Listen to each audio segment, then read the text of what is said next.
Des livres, de la musique, des spectacles, les entrevues de Musicbox avec Gérard Quentin. Musicbox. Brigitte Pieffert, 2 grains de sucre, un soupçon de secret aux éditions Calman Levy.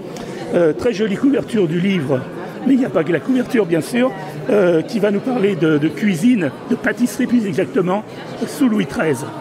Tout à fait, tous les ingrédients que l'on retrouve sur la jolie couverture se trouvent à l'intérieur du roman, car mon jeune confiseur d'origine espagnole est chargé de composer toute une table de sucreries, de figurines en sucre pour honorer le roi, la visite du roi Louis XIII à Rouen.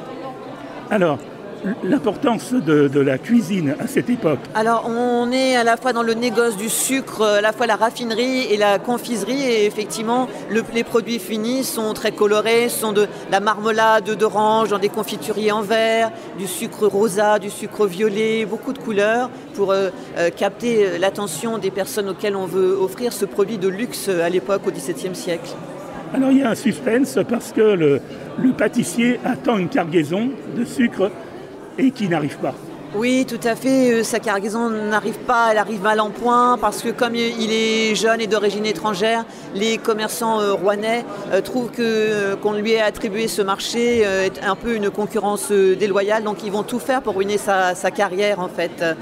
Et donc c'est effectivement la difficulté de savoir s'il va réussir ou pas à mener à bien son projet qu'on lui a confié. Alors ce personnage est un personnage existant. Alors c'est un personnage fictif, mais cette réalisation sucrée a réellement existé puisque moi j'ai retrouvé le bulletin municipal de 1617 qui explique que la liste, qui donne la liste des ingrédients qui ont servi à faire une statue de Louis XIII en Hercule. Ah, c'est fabuleux, je suppose. Oui, donc une statue, ça devait être magnifique, en sucre filé, en massepain, en caramel, en nougatine, en sucre de pomme, qui est la spécialité de Rouen. Alors est-ce que c'est l'époque où on découvre justement ces saveurs qui viennent d'ailleurs ? Oui, parce qu'encore une fois, le sucre est un produit de luxe, donc les nobles sont vraiment... Il y a un engouement pour le sucre et on compose des médailles en sucre, on offre des confituriers remplis de confitures d'orange, donc c'est très visuel, effectivement, c'est très beau, oui.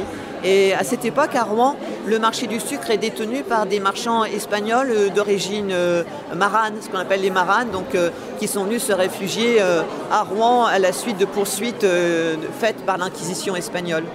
On découvre des secrets de pâtissiers. Alors, il fait des essais, effectivement. Alors, des fois, ça rate parce que ça brûle, ou bien c'est trop collant, ou ça casse. Et enfin, au dernier moment, le projet va aboutir, bien sûr.